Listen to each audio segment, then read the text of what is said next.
नमस्कार, उज्जैन टीवी के सभी दर्शकों का हार्दिक स्वागत है। आइए एक नजर डालते हैं उज्जैन शहर के मुख्य समाचारों पर। जिस जमील शेख को निर्दोष बताकर पीएफआई के पदाधिकारियों ने प्रदर्शन किया, उसे अदालत ने सबूतों के आधार पर 7 दिन की पुलिस रिमांड पर भेजा। पॉपुलर फ्रंट ऑफ इंडिया के कार्यकर्ताओं ने शुक्रवार को कलेक्टर कार्यालय पहुंचकर ज्ञापन दिया और ज्ञापन देने वालों में महिलाएं भी शामिल रहीं। पीएफआई के कार्यकर्ता बोले, एनआईए ने उनके राष्ट्रीय और प्रादेशिक स्तर के नेताओं की गिरफ्तारी बगैर किसी सबूत और जांच के की, जो लोकतांत्रिक और संवैधानिक व्यवस्थाओं के खिलाफ है। इधर इंदौर उज्जैन से पकड़े गए पॉपुलर फ्रंट ऑफ इंडिया के 4 संदिग्धों को शुक्रवार को कड़ी सुरक्षा में भोपाल की कोर्ट में पेश किया गया। एटीएस के वकील ने दलील दी कि इनके पास से इलेक्ट्रॉनिक डिवाइस, देश विरोधी और डिजिटल दस्तावेज बरामद हुए हैं। इनके नाम अब्दुल करीम बेकरीवाला, अब्दुल खालिद मोहम्मद जावेद, जमील शेख हैं। इन पर भारत में या बाहर रहते हुए सरकार के खिलाफ साजिश, आपराधिक बल को भड़काने व अन्य धाराएं लगाई गई हैं। शहर में चरमराई हुई जल प्रदाय व्यवस्था पर आक्रोश जताते हुए शहर कांग्रेस ने किया प्रदर्शन, वहीं जल कार्य प्रभारी ने ली बैठक। शहर कांग्रेस अध्यक्ष रवि भदौरिया व नगर निगम नेता प्रतिपक्ष रवि राय के नेतृत्व में कांग्रेसियों ने चामुंडा माता चौराहे स्थित पीएचई कंट्रोल रूम पर कई दिनों से शहर में जल प्रदाय व्यवस्था बिगड़ने व शहर की कई कॉलोनियों में पानी नहीं पहुंचने पर विरोध दर्ज कराया और हाथों में खाली मटके और झांझ मंजीरे लेकर चामुंडा माता चौराहे पर बैठकर प्रदर्शन किया व वर्तमान भाजपा बोर्ड से शहर को पानी देने की मांग की।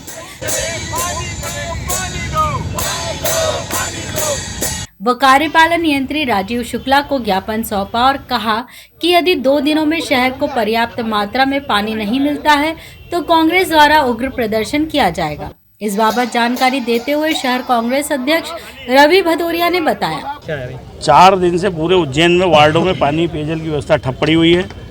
कहीं भी टंकियों में प्रेशर कम है, पानी आ नहीं रहा है, जबकि इस बार पूरा पानी का जो होना चाहिए टारगेट वो पूरा है। उसके बाद भी ये पीएचई वाले वार्डों में पानी नहीं पहुंचा रहे हैं।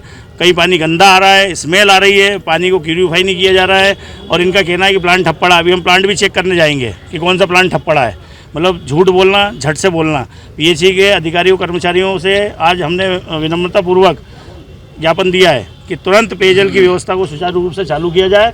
4 दिन से जो लोगों के घरों में पानी नहीं आ रहा है उनको पानी कल से जल प्रदाय किया जाए और अगर इन्होंने नहीं करा, कल परसों 2 दिन देखेंगे, नहीं तो कांग्रेस उग्र आंदोलन करेगी। इसकी समस्त जवाबदारी पीएचई की, भारतीय जनता पार्टी के जो यहाँ पे महापौर बैठे हैं उनकी, जो मंत्री जी हैं उनकी।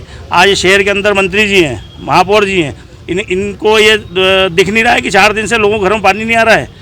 इधर इस संबंध में पीएचई कार्यपालन यंत्री राजीव शुक्ला का कहना कुछ यूं था। जैसा सब लोग जानते हैं, जल प्रदाय व्यवस्था पूरा का पूरा विद्युत और मैकेनिकल संयंत्रों पर आधारित रहती है और इन संयंत्रों में आकस्मिक खराबियां आती रहती हैं जिन्हें दूर भी किया जाता है। विगत 3-4 रोज से कुछ ऐसा हुआ कि फिल्टर प्लांट में काम निकला, कहीं वाल्वों में काम निकला, कहीं लीकेज के कारण हमको शटडाउन लेकर सुधार कार्य कराने पड़े। इस कारण विगत 3-4 दिन से सप्लाई व्यवस्था जरूर आंशिक रूप से प्रभावित हुई है, वो भी आंशिक रूप से प्रभावित हुई है और उसके लिए हमने समय समय पर जनता को समाचार पत्रों के माध्यम से भी अवगत कराया है कि कम दबाव से पानी इत्यादि होगा। ये सभी संधारण कार्य लगातार चल रहे हैं, कुछ पूर्ण कर लिए गए हैं और व्यवस्थाओं में लगातार सुधार करके और अब नियमित रूप से ही जल प्रदाय किया जा रहा है। इसके पूर्व नगर निगम के जल कार्य प्रभारी शिवेंद्र तिवारी ने शनिवार को शहर के पीएचई अधिकारियों की बैठक ली। छुट्टी का दिन होने के बावजूद भी बैठक आहूत होना इस बात की ओर साफ इशारा करता है कि शहर में जल व्यवस्था चरमराई हुई है। जल कार्य प्रभारी शिवेंद्र तिवारी ने पीएचई अधिकारियों के साथ पीएचई के देवास गेट स्थित कंट्रोल रूम पर शहर में जल प्रदाय को लेकर आ रही समस्याओं के संबंध में चर्चा की। बैठक में जल कार्य प्रभारी ने अधिकारियों से जल वितरण व्यवस्था के बारे में कई सवाल किए, लेकिन अधिकारी कोई संतुष्टिपूर्ण जवाब नहीं दे पाए। इस वर्ष जिले में सामान्य वर्षा हुई है और पूरे वर्ष शहर को वितरित किए जाने वाला पानी भी पर्याप्त मात्रा में उपलब्ध है। इसके बाद भी शहर के कई क्षेत्रों में अचानक पानी की सप्लाई बंद हो जाना कहीं न कहीं पीएचई अधिकारियों और कर्मचारियों की लापरवाही की ओर इशारा करता है। इस बाबत जल कार्य प्रभारी शिवेंद्र तिवारी ने बताया, ये बिल्कुल सही बात है कि विगत 2-3 दिनों से शहर के कई क्षेत्रों में कम प्रेशर से पानी आ रहा है। गंभीर में पंप में कुछ गड़बड़ आई थी, लाइट नहीं होने के कारण भी लगातार फॉल्ट वहाँ पे हो रहा है। गौघाट में भी मोटर खराब हुई थी। कल सुबह भी मैंने यहाँ पर बैठ के कंट्रोल रूम पे इस व्यवस्था को देखने का प्रयास किया था। ये भी बात सही है कि आज भी कई जगहों पे पानी का प्रेशर आया है, प्रेशर की कमी है और कई स्थानों पर टंकी भी नहीं भरी गई है। आज मैंने छुट्टी का दिन है, लेकिन मैंने फिर भी पीएचई के सारे वरिष्ठ अधिकारियों को यहाँ पे बुलाया है और उनसे समझने का प्रयास कर रहा हूँ कि भाई आखिर क्या वजह है कि यहाँ पे पानी हम नहीं दे पा रहे हैं। पानी की संख्या हमारे पास पर्याप्त है। अभी सभी लोग यहाँ बैठे हुए हैं और आज हमें तय करने वाले हैं कि कल से पानी कैसे प्राप्त होगा और उसके लिए जो भी करना पड़ेगा। माननीय महापौर जी की इस पर स्पष्ट निर्देश है कि भाई जो भी आवश्यकता है वो पूरी करें और आम नागरिक जो कि हमारा उपभोक्ता है, वैसे भी इस समय त्योहारों का समय चल रहा है। हम सब लोग भी हिंदू समाज को बिलोंग करते हैं, उसके से तो उसमें सबके त्यौहार है। अभी नवरात्रि आज प्रारंभ होने वाली है, श्राद्ध चल रही है, दशहरे आने वाला है, तो पानी होने के बाद भी उनको पानी नहीं मिलना ये चिंता की बात है। पर विश्वास है, मुझे लगता है 1-2 दिन में व्यवस्था दुरुस्त कर लेंगे और भविष्य में तकलीफ नहीं आए उसकी पूरी चिंता करने वाले हैं। महालय श्राद्ध पक्ष की चतुर्दशी तिथि पर बड़ी संख्या में श्रद्धालु सिद्धवट व गयाकोट पहुंचे। 16 दिवसीय श्राद्ध पक्ष की चतुर्दशी तिथि पर पितरों की आत्म शांति के लिए बड़ी संख्या में श्रद्धालु गण भैरवगढ़ स्थित सिद्धवट पर दुग्ध अर्पण करने पहुंचे। इसे वर्ष की सबसे बड़ी महत्व वाली चतुर्दशी माना जाता है, जिसमें देश भर से श्रद्धालु यहाँ पितरों के मोक्ष के लिए दुग्ध अर्पण करने पहुंचते हैं। उज्जैन में आज के दिन श्रद्धालुओं का तांता लग जाता है। श्रद्धालुओं को लंबी कतारों में घंटों अपनी बारी आने का इंतजार करते देखा जा सकता है।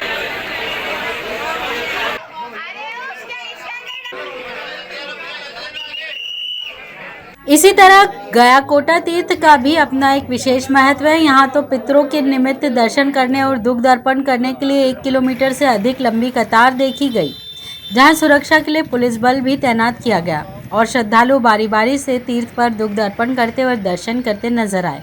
इस बाबत जानकारी देते हुए तीर्थ पुरोहित श्याम पंचोली ने बताया।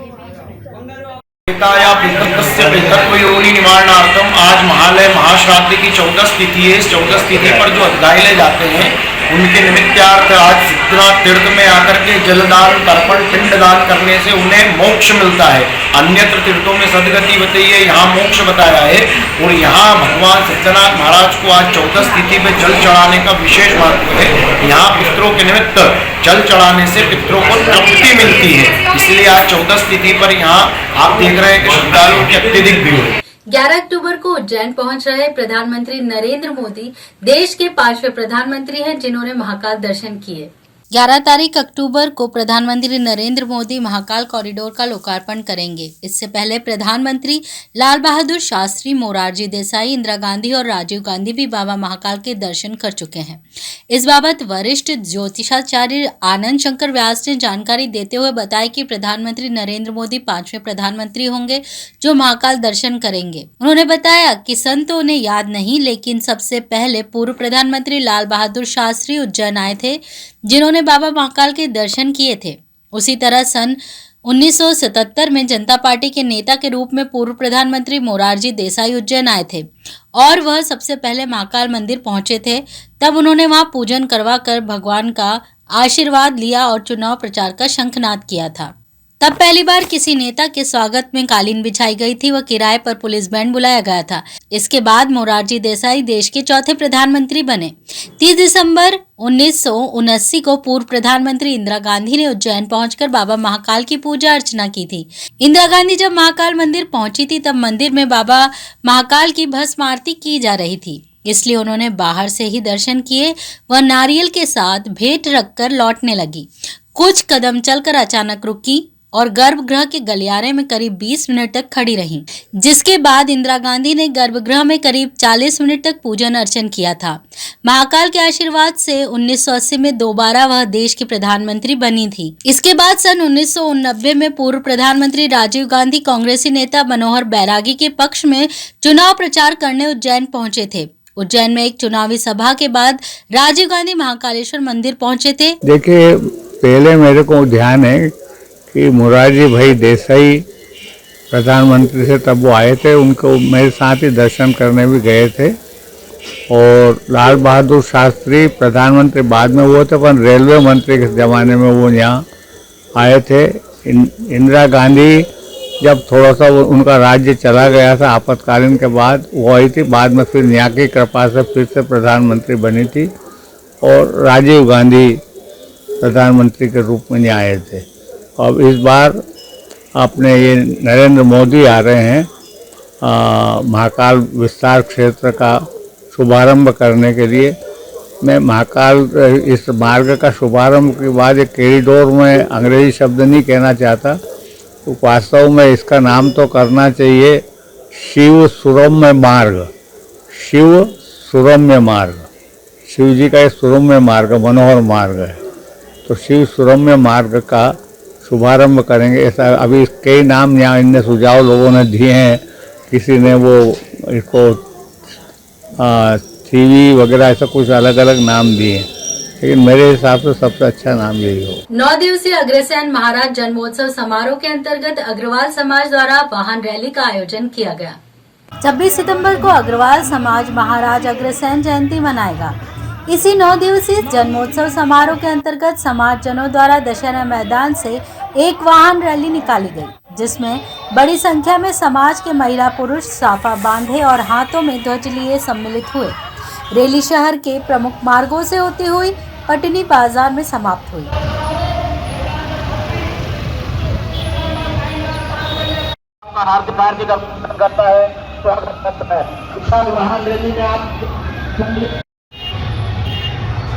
आयोजन के बाबत समाज अध्यक्ष विजय अग्रवाल ने बताया, महाराजा अग्रसेन जी का जयंती समारोह 9 दिवसीय रंगारंग कार्यक्रमों के साथ मनाया जाता है। प्रतिवर्षानुसार इस वर्ष भी ये वाहन रैली जन चेतना के लिए महाराजा अग्रसेन जी का सेवा और एकात्मवाद मानववाद का संदेश जन जन तक पहुँचाने के लिए यह रैली प्रतिवर्ष आयोजित की जाएगी। आज दशहरा मैदान से यह रैली प्रारंभ होकर शहर के प्रमुख मार्गों से होते हुए पटनी बाजार पहुँचेगी, जहाँ पर समापन होगा। 9 दिवसीय रंगारंग कार्यक्रमों के साथ ये उत्सव मनाया जाता है और ये वाहन रैली निकाली जाती है। उद्देश्य केवल एक ही है, सेवा, संकल्प, एकात्म मानववाद, समता एवं समाजवाद का संदेश घर घर पहुँचे, लोगों में जागृति आए, चेतना आए। मक्सी रोड पर रतलाम से मजदूरों को लेकर आ रही जीप अनियंत्रित होकर पलट गई। 15 सवारों में से 3 हुए घायल। रावटी रतलाम से 15 मजदूरों को उज्जैन लेकर आ रही श्रवण सिंह की महिंद्रा जीप मक्सी रोड स्थित ग्राम ताजपुर से पहले सांची पॉइंट के समीप अनियंत्रित होकर पलट गई, जिसमें ड्राइवर योगेंद्र देवड़िया, शंकर पिता राधेश्याम, शारदा साहू व उसकी 5 वर्षीय पुत्री नीलिमा घायल हो गए। नीलिमा के पैर में फ्रैक्चर हो गया।